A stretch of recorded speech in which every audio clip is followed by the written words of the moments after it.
আসল বন্ধু কারা জানেন? আপনারা তো মনে করেন দুইটা গোল্ড ডিপ খাওয়াইতে পারলে সে আসল বন্ধু। কিছু কিছু মানুষ আছে যে হোটেলে 2 বেলা খাওয়াইতে পারলে হেবি বন্ধু আমার।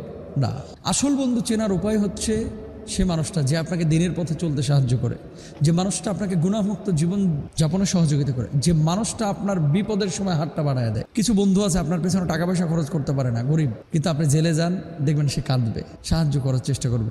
আপনি বিপদে পড়েন, অসুস্থ হন, দেখবেন রাত্রিবেলা এসে আপনার পাশে পড়ে থাকবে। আপনি অসুস্থ হন, দেখবেন যে আপনার বাপ মার চাইতে সে বেশি উদ্গ্রীব হয়ে যাবে। এরকম কিন্তু অনেক বন্ধু আছে। এই জন্য বন্ধু নির্বাচনের ক্ষেত্রে দিন এবং সাহায্যের হাত কতটুকু বাড়াচ্ছে, আপনি কতটুকু বাড়াচ্ছেন এটা খেয়াল করেন, তাহলে বন্ধুত্বটা ঠিকবে। আর আমরা বন্ধুত্ব করি কি দেখে জানেন? চেহারা দেখে আর পকেট দেখে। মাল আছে তো বন্ধুত্ব আছে, মাল নাই তো বন্ধুত্ব নাই। আসল বন্ধু কারা জানেন? আপনারা তো মনে করেন দুইটা গোল্ড ডিপ খাওয়াইতে পারলে সে আসল বন্ধু। কিছু কিছু মানুষ আছে যে হোটেলে 2 বেলা খাওয়াইতে পারলে হেবি বন্ধু আমার। না, আসল বন্ধু চেনার উপায় হচ্ছে সে মানুষটা যে আপনাকে দিনের পথে চলতে সাহায্য করে, যে মানুষটা আপনাকে গুনাহ